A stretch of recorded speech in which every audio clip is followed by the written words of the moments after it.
자, 그래서 모든 원소들은 18쪽과 같은 전자 배치를 갖고 싶어 한다. 가장 바깥쪽 껍질에 전자를 꽉 채우고 싶은데 나트륨 같은 경우에는 가장 바깥쪽 껍질에 전자가 하나 있어 완벽하지 않죠. 그럼 완벽할 수 있는 방법은 두 가지 중에 하나예요. 바깥쪽에서 7개의 전자를 얻어와서 8개 채우는 방법이 있고 하나의 전자를 버리는 방법이 있는데 어떤 게 더 쉬워? 버리는 게 더 쉬워요. 그래서 1쪽에 있는 원소들은요 모두 다 18쪽처럼 완벽하기 위해서 가장 바깥쪽 껍질에 있는 전자 하나를 버립니다.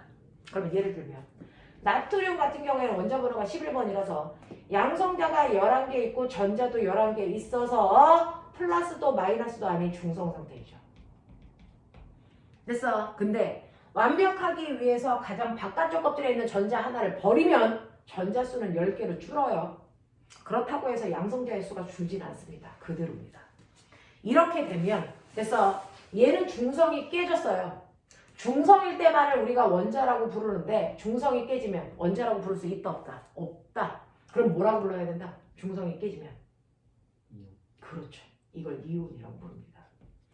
그 중에서 중성이 깨지면서 얘는 플러스가 1만큼 세기 때문에 이온 중에서도 플러스의 성격을 띠고 있는 이온 뭐라고 부른다? 양이온이라고 부른다. 알겠어? 그래서 얘네들 오른쪽 어깨 위에 나 양이온이야 이렇게 쓴다. 근데 플러스가 얼마만큼 세? 1만큼 세. 그래서 1을 쓴다? 근데 우리 수학 시간에 했죠? 1이라는 숫자는 뭐 하기로 했다? 생략. 그래서 이거 안 쓴 거예요. 그래서 얘네들은 그래서 이온이 되면 전기를 띠고 그 전기를 띠는 세기를 오른쪽 어깨 위에 쓰는데 이걸 전하량이라고 한다. 얘네들은 전하량이 플러스 1이에요. 이렇게 완벽하기 위해서 다 똑같이 전자 하나를 버리려는 같은 패턴을 가지고 있기 때문에 화학적 성질이 비슷한 겁니다. 그러면 꼬맹아 2쪽에 있는 아이는 완벽하려면 전자를 몇 개를? 2개를 뭐 해야 되니? 버려야죠. 그러니까 전자를 버리니까 무슨 그? 플러스 그 띄죠? 얼마나 세요? 이만큼 세죠. 알겠습니까? 이런 거. 13쪽에 해당되는 아이는 체외각의 전자가 3개가 있죠? 그러니까 완벽하려면 전자 3개를 버리는 게 5개 끌고 오는 것보다 빠르겠죠? 그래서 알루미늄은 3 플러스가 되는 거예요. 전화량 써두시고요. 그 다음에 얘네들은 17쪽으로 완벽하기 때문에 이온화가 되지 않습니다. 얘는 항상 중성이에요. 근데 이 옆에 있는 플로린과 염소 좀 생각해 볼래요? 플로린과 염소를 생각해 보면 플로린 같은 경우에는요. 여러분들이 보시는 것처럼 원자 번호가 9번이에요. 원자 번호가 9번이니까 양성자가 9개 있죠. 그러면 첫 번째 껍질에 전자 2개 채우고 두 번째 껍질에 8개를 채워야 되는데 몇 개밖에 못 채우니? 7개밖에 못 채워요. 그죠? 그럼 완벽하기 위해서는 얘를 어떻게 해야 될까? 1개를 얻어올까? 아니면 7개를 버릴까? 1개를 얻는 게 빨라요, 이번에는. 그죠? 비금속들은 얻는 게 빠른 애들. 금속들은 버리는 게 빠른 애들. 알겠습니까? 그 차이예요. 그래서 얘는 1개를 얻어오면 양성자가 9개 있고 전자가 9개 있어서 중성이었다가 하나를 얻어오면 전자수가 10개로 늘어나요. 그럼에도 불구하고 양성자를 그대로 9개 유지할 수밖에 없죠. 그러니까 중성이 깨져. 마이너스가 1만큼 세지는 얘가 뭐가 됩니까? 원자가 아닌 음이온이 됩니다. 그래서 플로린은 음이온을 우리는 어떻게 쓰는 거냐면 오른쪽 어깨 위에 음이온이에요. 마이너스가 1만큼 세요. 이렇게 쓰면 되는데 1은 생략하기로 했으니까 그냥 이렇게 쓰시면 되죠. 그게 바로 17쪽의 모든 아이들입니다. 17쪽의 모든 아이들이 모두 다 1가 음이온 되려는 성질을 가지고 있고요. 그 다음에 16쪽에 있는 아이들은 이제 응용이 되겠죠. 체외각의 전자 6개 있네. 그럼 완벽하려면 2개를 더 얻어오면 되니까 얘는 2가 음이온이 되겠죠. 이런 식으로요. 되겠죠. 그래서 같은 쪽에 해당되는 아이들은 얻어야 되는 전자수 또는 잃어야 되는 전자수가 같기 때문에 화학적 성질이 비슷합니다. 그렇죠? 이렇게 화학적 성질이 비슷한 몇몇의 아이들 중에서 우리가 꼭 외워야 되는 게 18쪽. 18쪽의 별명은 비활성 기체다. 알겠습니까? 외우셨죠? 근데 딱 하나. 같은 족이지만 화학적 성질이 비슷하지 않은 불순물이 섞여 있는 족이 있어요. 그게 시험에 나옵니다. 같은 화학적 성질이 같은 애들끼리 같은 족에 써야 되는데 됐어. 같은 족이지만 화학적 성질이 같지 않은 불순물이 섞여 있는 족이 있어. 되게 중요해. 누굴까? 얘입니다. 1번 얘요. 얘네들 다 금속이죠. 얘만 비금속이죠. 원자과 전자수는 같지만 화학적 성질이 비슷하지 않아요. 그래서 화학적 성질이 비슷하지 않은 유일한 아이를 포함하고 있는 게 바로 일족 원소다. 그래서 일족 원소는요. 일족에 있는 원소들은 항상 가로치고 수소를 제외한 나머지 아이들만 비슷한 성질을 가져요. 이렇게 써요. 그래서 수소를 제외하고 이렇게 써준단 말이죠. 그러면 수소를 뺀 나머지 얘네 셋이 비슷한 성질을 갖는데 얘네들을 부르는 별명이 있어요. 이 별명이 바로 알칼리 금속 원소라는 거죠. 됐어. 우리는 여러분들이 머릿속에 꼭 기억해야 되는 게 1쪽과 17쪽과 18쪽 요거 3개가 시험 문제입니다. 다른 건 외울 필요가 없고요. 자, 1쪽은 수소를 제외한 나머지 아이들이 알칼리 금속 원소라는 별명이고요. 17쪽은 전체를 다 우리가 할로젠 원소라고 부르고요. 18쪽을 우리가 비활성 기체라고 부르잖아요. 그렇죠? 요거 3개만 기억하면 되는데 그 중에서 1쪽은 수소는 무조건 제외하고 시작해야 된다. 그러면 수소를 제외한 나머지 아이들 됐어? 리튬, 나트륨, 마그네슘, 아니 리튬, 나트륨, 칼륨 이 3가지가 화학적 성질이 비슷한데 어떤 성질이 비슷해요? 3가지요. 알칼리 금속이 가지고 있는 3가지 특성. 그 중에 첫 번째가 됐어? 대단히 무른 금속이다. 이거를 멋진 말로 밀도가 작다 이렇게 표현해요. 여러분들 얘네들은 알칼리 금속이거든요. 금속이거든요. 그럼 금속 그러면 여러분들이 가지고 있는 가장 큰 5개념 딱딱해요. 이거 틀린 생각이에요. 나트륨, 칼륨, 리튬은요 금속이 이제 딱딱하지 않아요. 두부보다도 물컹물컹해요. 그래서 어떤 줄 아세요? 여러분들이 생일날 받는 플라스틱 칼 있죠? 케이크 자를 때 쓰는 플라스틱 칼이에요. 그걸로 나트륨 덩어리를 자르면 나트륨 덩어리가 잘려요. 케이크 자르는 플라스틱 칼로 나트륨을 자르면 이게 잘린다고 이렇게. 알겠어요? 그만큼 말캉말캉해요. 그걸 밀도가 작기 때문에 나타나기 때문에 이걸 무른 금속이라고 해요. 알겠습니까? 그래서 금속이 딱딱하다라는 생각은 버리셔야 됩니다. 알겠죠? 네. 일종 원소들은 대단히 무른 금속이다. 이유는 밀도가 작기 때문이다. 되겠죠? 그래서 얘네들을 여기를 나트륨을 잘라. 그러면 자르는 그 순간 금속의 고유한 광택이 나요. 반짝반짝해요. 됐어? 근데 그 반짝반짝한 상태를 한 10분 정도 보고 있으면 여기가 새까매집니다. 금방. 왜 깨요? 왜 깨요? 녹슨 거예요. 되게 빠른 속도로 녹습니다. 됐어? 녹이 쓴다는 얘기는 무슨 말인지 아세요? 녹이 쓴다는 얘기는 그 금속이 대단히 빠른 속도로 공기 중에 있는 산소와 결합을 해서 산화 금속되는 걸 우리가 녹슨다라고 표현합니다. 됐어. 그래서 우리는 일종 원소들의 특징은 산소와 반응성이 크다라고 표현하는데 이건 사실은 쉽게 녹슨다는 얘기예요. 이거예요. 알칼리 금속들은 잘라놓으면 그 순간은 반짝반짝한데 그래서 5분 10분 안에 새까맣게 바뀌어요. 금방 녹슨다고요. 산소와 결합하는 속도가 그만큼 빠르다고요. 알겠습니까? 네, 그래서 까맣게 바뀌는 거 볼 수 있습니다. 자, 그 다음에 3번째 뭡니까? 얘는 산소와 반응성만 큰 게 아니고 물과도 반응성이 크다.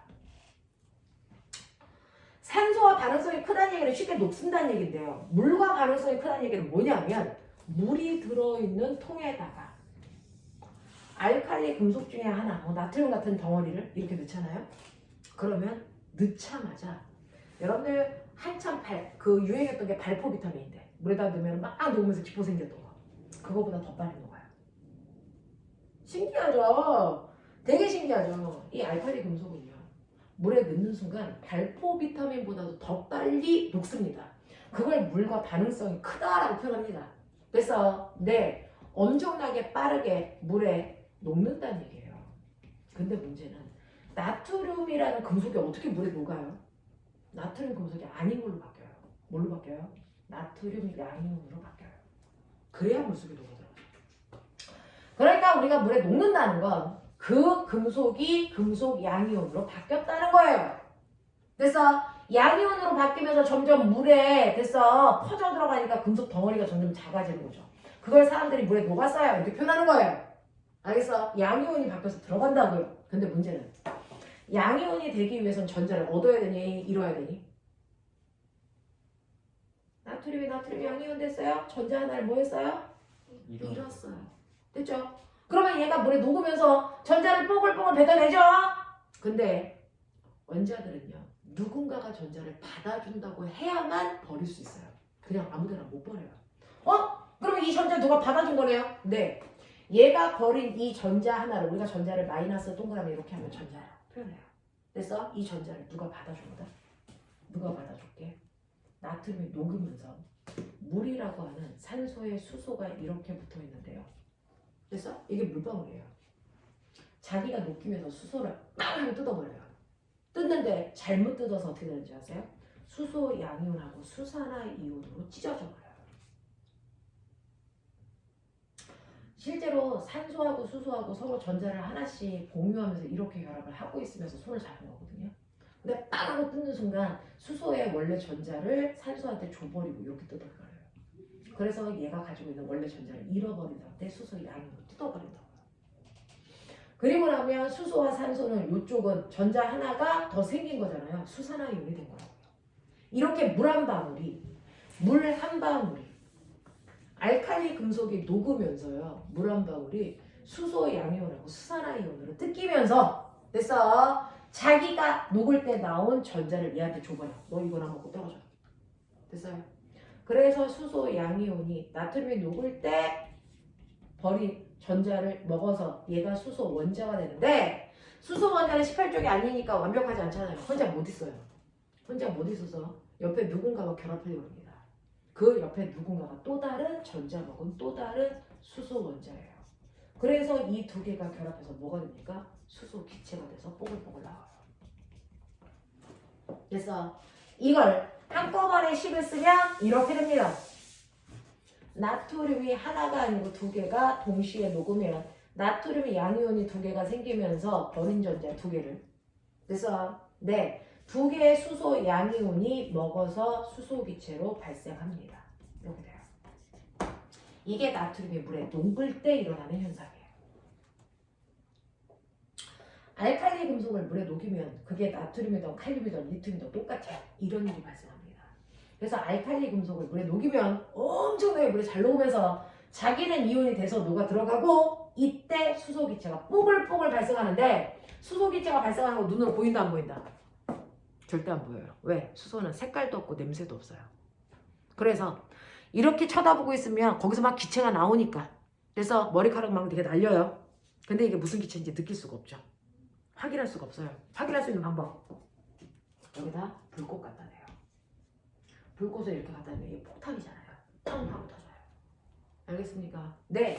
그래서 수소기체가 발생하는데 이 수소기체가 발생하는 건 불꽃 갖다 대서 펑소리로 확인하실 수밖에 없다.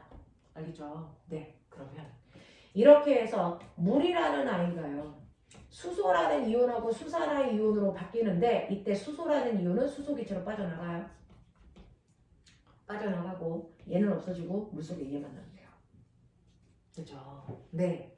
물이 변해서 물속에 수산화 이온이 남는데 이 수산화 이온이 생기는 순간 물은 액성이 바뀝니다. 원래 물은 산성이니 염기성이니 중성이니? 물은 산성도 염기성도 아닌 무슨 상태? 중성이거든요.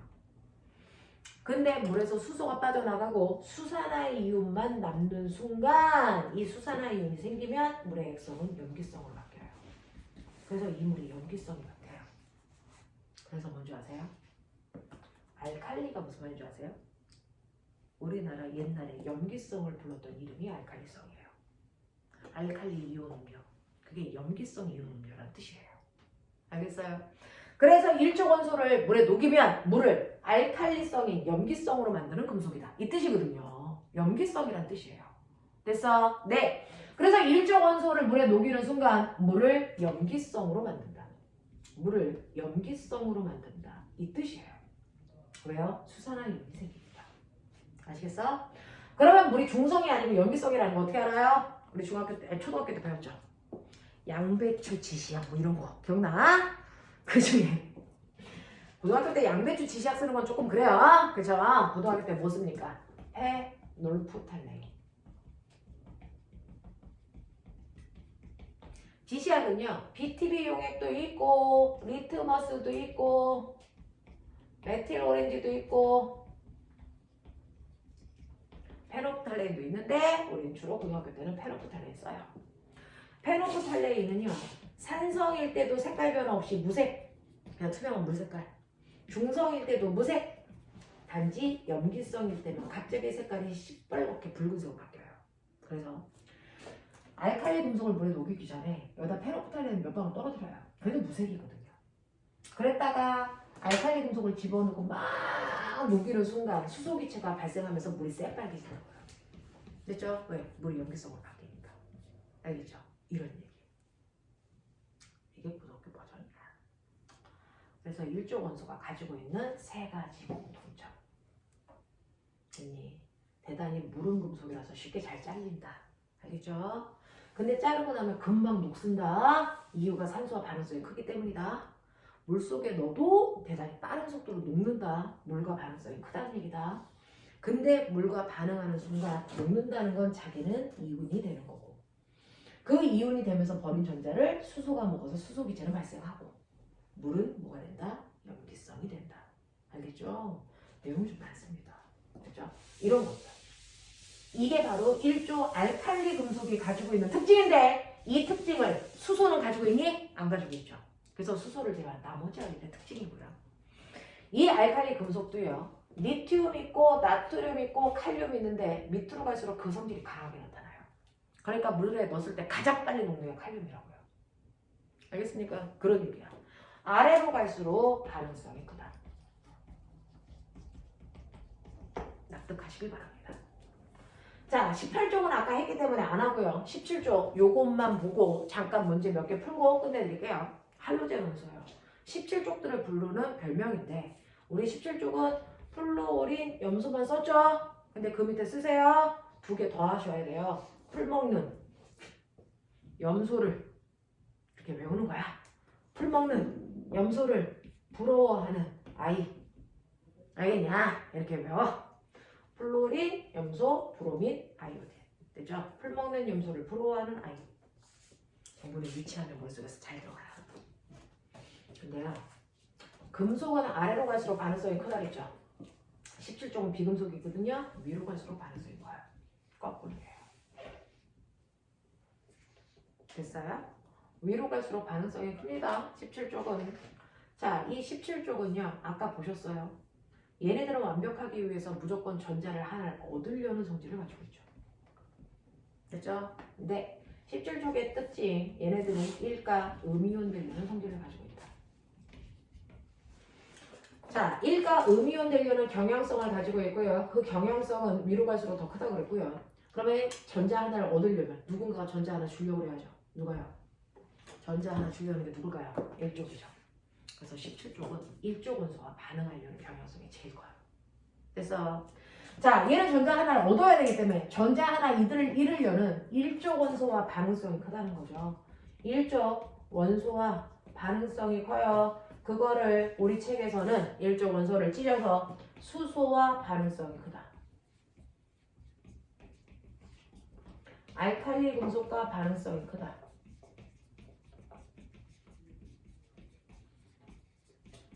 이렇게 찢어서 얘기하는데 결국은 1쪽이랑 반응성이 크다는 얘기죠.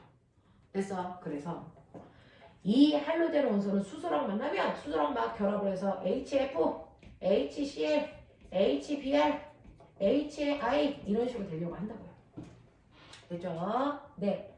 그 다음에 알칼리 금속이랑도 결합을 해서 LiF, 그래서 LiCl, LiBr, LiI 이런 식으로. 그래서 일종 원소랑도 결합하려는 그 반응성이 크단 말이죠. 이유가 일가 음이온 되기 때문이에요.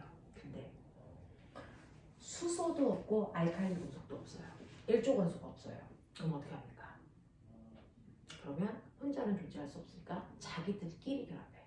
자기가 자기랑 결합해. 그래서 플루오린 두 개라. 됐어? 네. 자, 염소도 염소끼리, 브로민도 브로민 두 개가, 아이오딘도 아이오딘 두 개가 결합한다고요. 됐어? 네. 그래서 할로젠 원소는요, 주변에 일조 원소가 없으면 자기 원소 두 개가 결합해서 존재합니다. 이때 얘는 뭘 나타낸다? 독성을 띱니다. 독성을 떼서 그 독성을 띌 때를 우리가 할로젠이라고 표현하는 거죠. 인간이 만든 최초의 독가스가 뭘 것 같아요? 사람을 죽이기 위해서 만든 최초의 독가스가 독일애들이 만든 유태인 죽일 때 쓴 염소가스입니다. 최초예요. 그래서 유태인 죽일 때 쓴 독가스예요. 염소가스.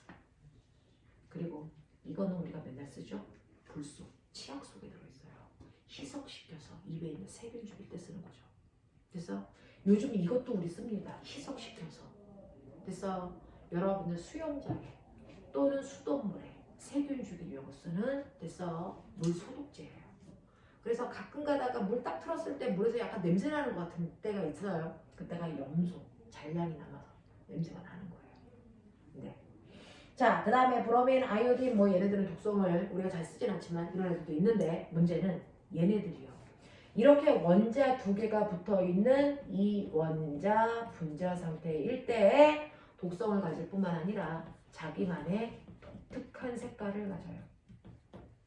독특한 색깔을 가져서 됐어. 네. 얘네들은 색깔을 보고 오, 얘 누구네? 이거 확인할 수 있는데요. 자, 그때요. 얘요. 상온에서 무슨 상태냐면 기체요. 기체요. 액체요. 고체요.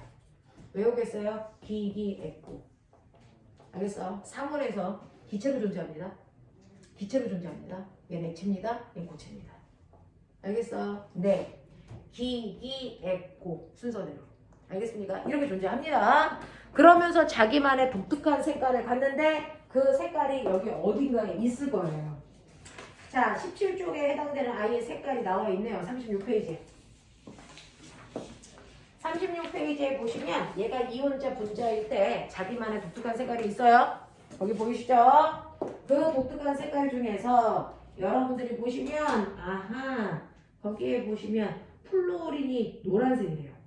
예쁘네요. 그 다음에 염소도 노란색이에요. 그래서 염소 플루오린이 둘 다 노란색. 그 다음이 브로민이 젓갈색, 아이오딘이 보라색 뭐 이렇게 뜨는데 여러분들은 아 그냥 이렇게 독특한 색깔을 띄는 거구나. 색깔을 잘 안 해요. 알겠죠? 이렇게 해서 색깔로도 구분할 수 있고 그보다 더 중요한 거 상온에서 얘네들 상태가 달라요. 기기액고 이게 나와요. 알겠습니까? 이렇게 된다. 자, 이런 식으로 되면서 각각의 물질을 구성하는 원소들 됐습니까? 오늘의 테마는 원소고요. 이 원소가 화학의 주제예요. 되겠죠? 시간이 한 10분밖에 없어서 선생님하고 오늘 배운 내용이 문제를 고등학교 수준에서 어떻게 이루어지는지를 잠깐 느끼셔야 되잖아요. 가지고 있는 책을 보시면 선생님하고 순서가 좀 비슷하니까 볼게요. 자, 이 완자책에서는요. 이렇게 블라블라 내용들이 예쁘게 잘 써져 있으니까 한 번은 쭉 읽어보시고 거기에 있는 내용 중에서 저는 37페이지인데 개념 확인 문제 너네 페이지가 선생님이랑 약간씩 한 페이지씩 다를 수도 있어요. 개념 확인 문제부터 시작해서요. 됐죠? 거기에 해당되는 중간에 문제들 다 풀어가지고 오시는데 어디까지 푸는 거냐면 넘기시면 저는 45페이지 실력 업 문제 실력 업 몇 페이지입니까? 45 맞습니까? 여기까지 문제 풀어서 맨 뒤에 답안지 있어요. 채점까지 해가지고 틀린 문제 보시고 그래서 질문할 거 체크해 오시면 다음 주에 수업 시작하자마자 주기율표 먼저 쓰고 질문 받고 그 다음 내용 질문하고 이렇게 할 거거든요.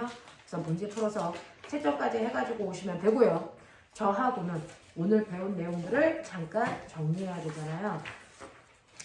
자, 오늘 배운 테마들이 여기에서는 어떻게 정리되어 있는지 보죠. 42페이지가 내신 만점 문제입니까? 42가 내신 만점 문제 맞습니까? 네. 42페이지에 1번부터 그래서 선생님하고 거기에 있는 문제를 쭉 한번 해봤으면 좋겠는데 다 하기는 무리죠. 다 하기는 무리니까 우리 여기에서요. 그래서 저하고 홀수 번호를 좀 해볼까요? 됐죠? 홀수 번호를 잠깐 할 건데 그 중에서 자, 2번 문제는 하지 말고 그대로 그냥 가져오세요. 다음 주에 2번 문제는 조금 부가적인 설명이 필요해서 선생님이 해봐 드리고 나서 풀 거니까. 자, 1번 답 찾아.